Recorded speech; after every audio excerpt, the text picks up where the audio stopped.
The Foreign Secretary Yvette Cooper says she's warned Israel not to annex parts of the West Bank in retaliation for the UK's formal recognition of Palestinian statehood. She said that the government was committed to a two-state solution in the region. Ms. Cooper was speaking to the BBC before attending the UN General Assembly in New York, where France and other European states are due to make a similar announcement. Well, this follows Sunday's coordinated announcements by the UK, Canada, Australia and Portugal. Israel's Prime Minister Benjamin Netanyahu has accused those who recognise Palestine of rewarding terrorists. He insisted Palestinian statehood would not happen. And the Palestinian President Mahmoud Abbas welcomed the move as a step towards lasting regional peace. Hamas called it a victory. Here's our diplomatic correspondent, James Landale.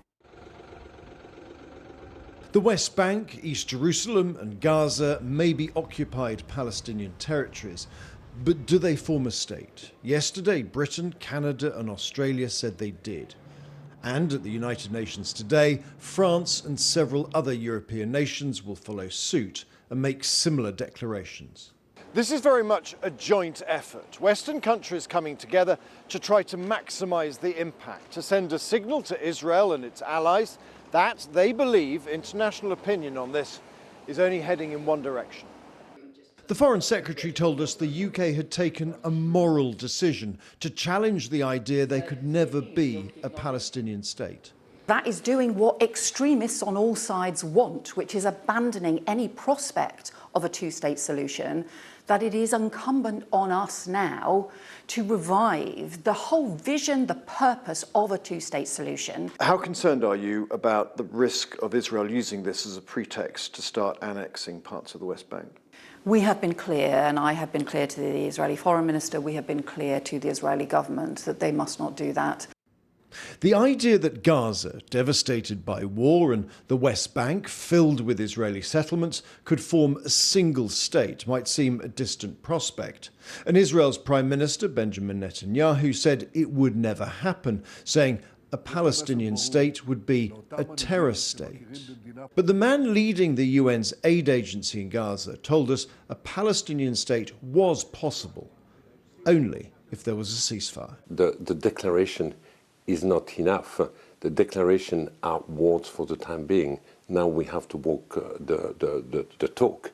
So this declaration needs now to be accompanied by this genuine commitment to make the resolve of the Palestinian-Israeli conflict a top priority. Western powers want to give Palestinians what they call a horizon of hope, but they need a ceasefire first. James Landale, BBC News, New York.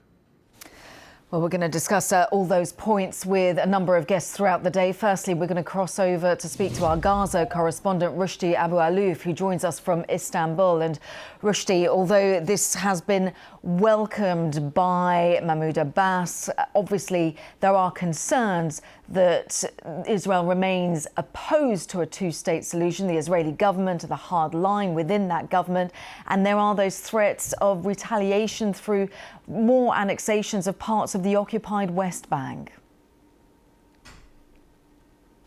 Yes, that's what the Palestinians in the West Bank are fearing the most now, is that the Israeli reaction to this new recognition would be on the ground, and they're already, suffering from different problems in the West Bank, and one of them is the expansion of the Israeli settlements and the violation of the Jewish settlers against Palestinians everywhere.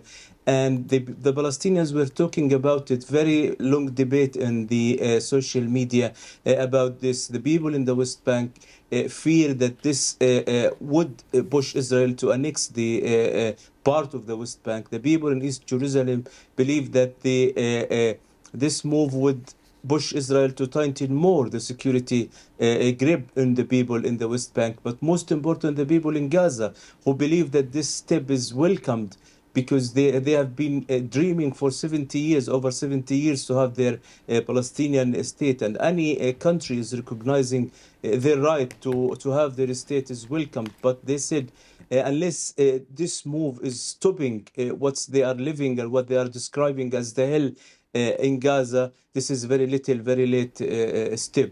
That's what the people in Gaza say. And there's also a question mark over tangibly, realistically, how this would look, because, of course, Palestinians in the occupied territories have been fragmented enormously into separate small places. There is a difficulty to see how these territories will potentially be governed going forward. Arguably, the UK government insisted that Hamas has no place in Gaza, whereas who potentially would realistically command and govern these areas? Well, you know, for a very long time, the Palestinian political division was deep in the crisis because Hamas for the 17 years was in charge of Gaza, and no one know whether after this war Hamas will be in charge or not, because they still exist on the ground and they still have some force in parts of Gaza. And the BA, which run by Fatah, is in the West Bank. So all the time Palestinians were calling first to have their unity between the factions, so they can stand in the front of everyone, most Palestinians say, and ask for their state. Now, it's very complicated situation in the West Bank. The Israeli expansion of settlements, the Israeli, daily incursion of Palestinian city. Palestinian Authority is losing control of most of the refugee camp in the West Bank. Hamas is devastated in Gaza, and the people in East Jerusalem have no hope. So people say there is a Palestinian state in the paper, but on the ground, it's impossible now. Rushdie, for the time being, as always, many thanks. Our Gaza correspondent there, Rushdie Abu Alouf, joining us from Istanbul. Let's cross over to Jerusalem because my colleague Yolande Knell, our Middle East correspondent, joins us live now. And Yolande, we heard strong words yesterday from Benjamin Netanyahu. Today, it looks like Israeli military forces are really doubling down across Gaza. And, of course, we're expecting Benjamin Netanyahu to be at the UN during this week, where, again, he'll reiterate his strong response.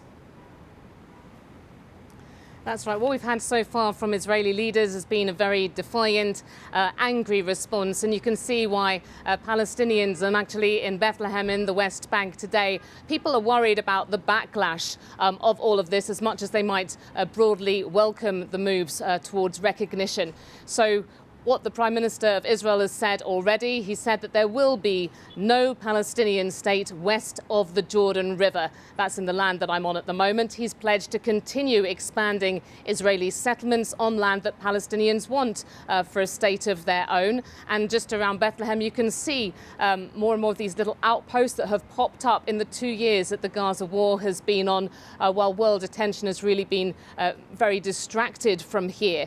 But the Prime Minister is not giving at the moment an indication of what his full response will be to these diplomatic moves. He said he's going to make further announcements when he returns from the US, having both given his address at the General Assembly and also met with President Trump, with the US, of course, being such a key ally here. The US said that it was performative, these moves that have taken place, but it will be very difficult, I think, for the US to deal with annexation. That will just complicate Israel's ties even more with other Arab countries in the region. Indeed. Yolande, as always, many thanks. Yolande Knell there joining us live from Jerusalem.